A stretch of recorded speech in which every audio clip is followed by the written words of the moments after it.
بسم الله الرحمن الرحيم والصلاة والسلام على سيدنا محمد أشرف المخلوقين وعلى آله وصحبه وسلم تسليما أما بعد. Bonjour et bienvenue dans cette nouvelle vidéo qui traitera le sujet de l'abrogation du Coran, un mythe ou une réalité. Commençons par donner une définition à l'abrogation. L'abrogation, an-nasr en arabe, est l'abolition et l'annulation d'un ordre juridique par un autre ordre juridique issu d'une révélation ultérieure. C'est ainsi qu'on utilise les termes abrogeant, nasikh, et abrogé, mansour. Il existe 3 types d'abrogation. Nasr at-tilawa ma'al-hukm, le verset est supprimé du Coran, ainsi que son ordre juridique est aboli. Pour faire simple, c'est du Coran qui existait avec de la législation, mais disparu du Mus'haf avec les dites législations. C'est le type le plus bizarre de l'abrogé. Je vous donne un exemple. Ce hadith nous parle d'un verset que les Sahaba récitaient, puis abrogé par un autre verset. La fin du hadith fait vraiment peur. Aïcha radiyallahu anha wa hashaha dit que ce verset était encore dans le Coran après la mort du prophète sallallahu alayhi wa sallam, alors qu'il n'existe pas dans le Mus'haf entre nos mains. Je ferai, incha'Allah, une vidéo spéciale sur les hadiths qui touchent à l'intégrité du Coran. Deuxième type, Nasr tilawa dun al-hukm. Le verset est supprimé du Coran, mais la législation qui portait reste en vigueur et appliquée. Juste pour que vous compreniez, le texte qui est censé justifier l'ordre a disparu, mais l'ordre a persisté et il doit rester applicable. Dans ce hadith, Omar radiyallahu anhu fait référence au verset de la lapidation supprimé du Coran. Le vieillard et la vieille, s'ils commettent la fornication, lapidez-les. J'ai déjà fait une vidéo en 2 parties sur la lapidation, je vous conseille de les regarder. Et le dernier type, Nasr al-Hukm dun at-tilawa.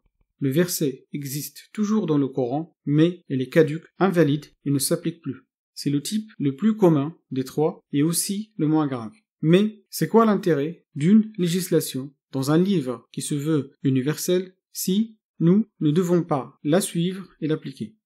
Les exemples existent par dizaines, mais celui qui a fait le plus de mal à l'islam est le verset de l'épée, qui, soi-disant, à lui seul, a abrogé plus de 120 versets qui incitent à la liberté de culte, au dialogue, à la bienveillance, au bon traitement et à l'ouverture avec les non-musulmans.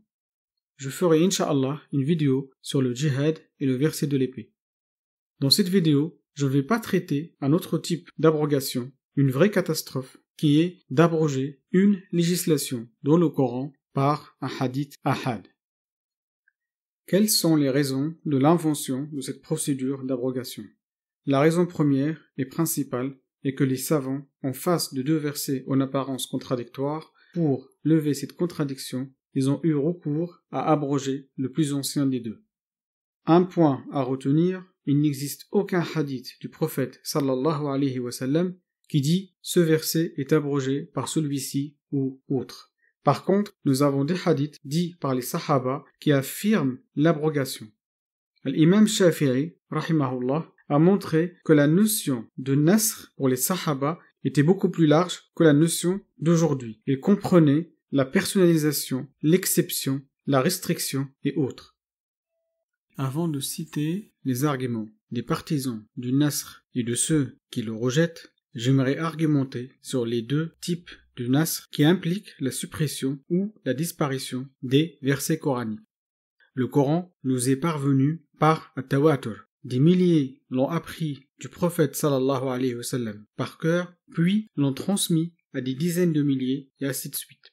Donc, avant de m'apporter un hadith ahad qui rapporte qu'un verset est abrogé, j'exige d'abord de me prouver la coranité, si je peux dire ça comme ça, la coranité de ce verset qui ne peut être prouvé que par at-tawatur. Un hadith ne peut ni prouver la coranité d'un texte, ni lui retirer son appartenance au texte coranique. Le premier argument des partisans est ce verset, en apparence pertinent, et prouve l'abrogation. Regardons de plus près le terme ayah ici traduit par verset. Dans le livre d'Allah, ayah signifie 3 choses selon le contexte. Soit signe d'existence d'Allah Azza wa Jal, des centaines de versets utilisent aya dans ce sens. Je prends un seul exemple. Ici, le terme aya est répété 3 fois dans ce verset pour dire signe. La deuxième signification est miracle. De même, des centaines de versets utilisent aya dans ce sens. Ce verset, par exemple, utilise aya pour la chamelle de Tamoud. Et regardez les miracles de Moussa et Isa alayhim salam dans le Coran. Et bien sûr, aya signifie les versets récités, qu'ils soient du Coran, la Torah ou autre livre divin antérieur. De même, ce sens de aya est abondant dans le Coran. Revenons à notre verset argument et regardons le contexte dans la sourate. Le discours, dans ce contexte, est adressé aux Juifs depuis le verset 40, 80 versets auparavant, et continue jusqu'au verset 123, encore 17 versets après. En quoi les Juifs et les associateurs seraient dérangés si le Coran abroge le Coran. Ce verset, en réalité, traite de l'abrogation de certains versets coraniques à d'autres législations dans les anciens livres en proposant mieux et plus souple. Analysons ce deuxième argument des partisans de l'abrogation. Dans ce verset, il s'agit bien du Coran. Mais regardons de plus près. Le terme utilisé est remplacer, qui est loin de vouloir dire abroger. On peut remplacer sans pour autant abroger.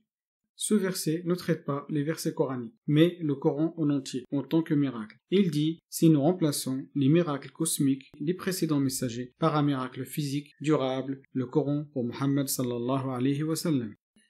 Ce qui soutient cet avis est la science Asbab Nuzul, les raisons des descentes des versets, sur laquelle il se base pour prouver le Nasr.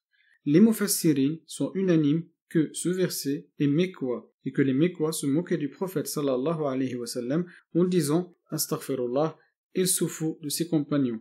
Un jour, il autorise une chose et le lendemain, il l'interdit. Et ça, c'est complètement faux car la législation a commencé à Médine. Exposons maintenant quelques arguments contre l'abrogation. Prenons que des arguments depuis le Coran. Rappelez-vous que la raison de l'invention de l'abrogation est la contradiction à lever entre les versets coraniques. Ce premier verset refute la possibilité d'avoir des contradictions dans le Coran. Ce verset et plein d'autres refutent la possibilité d'altérer ou de modifier le Saint-Coran, donc tout récit qui fait mention de perte de sourate ou de versets est à rejeter sans hésitation.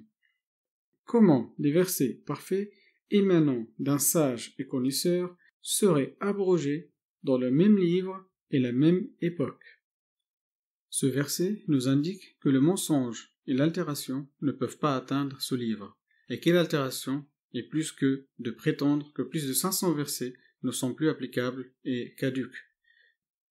Ce verset aussi montre que nul ne peut changer les paroles d'Allah Azza wa Jal, alors, à défaut de pouvoir les changer, nous les avons abrogées.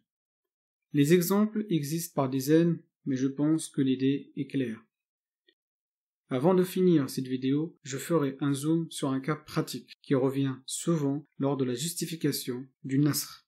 Je sais que cette vidéo est un peu longue, mais le sujet est sensible car elle touche à l'intégrité du Coran et à l'image de l'islam, épée versus dialogue. Prenons l'exemple de l'interdiction de l'alcool. Ce verset, si on regarde bien, ne donne pas de législation sur l'alcool, il ne dit ni haram ni halal, il répond à une question fermée par une réponse fermée qui est toujours valable de nos jours. L'alcool est toujours bénéfique dans le contexte médical et mauvais en tant que boisson. Ce deuxième verset, quant à lui, interdit de prier en état d'ivresse, un ordre toujours d'actualité, mais ne dit à aucun moment si l'alcool est halal ou haram. Ce dernier verset se prononce sur la législation concernant l'alcool en l'interdisant clairement. Donc, nous pouvons à la limite reconnaître une législation indirecte progressive de l'interdiction de l'alcool, mais à aucun moment ce dernier verset abroge et annule les deux autres qui restent utilisables et traitent le sujet d'un autre angle de vue. De toute façon, les savants ne sont pas d'accord sur le nombre de versets abrogés ni sur les versets eux-mêmes. Les abrogés, pour certains, sont viables pour d'autres et vice-versa. Cette vidéo est terminée. Si vous a plu, merci de vous abonner, de la liker, de la partager avec vos amis et de laisser des commentaires constructifs. À bientôt.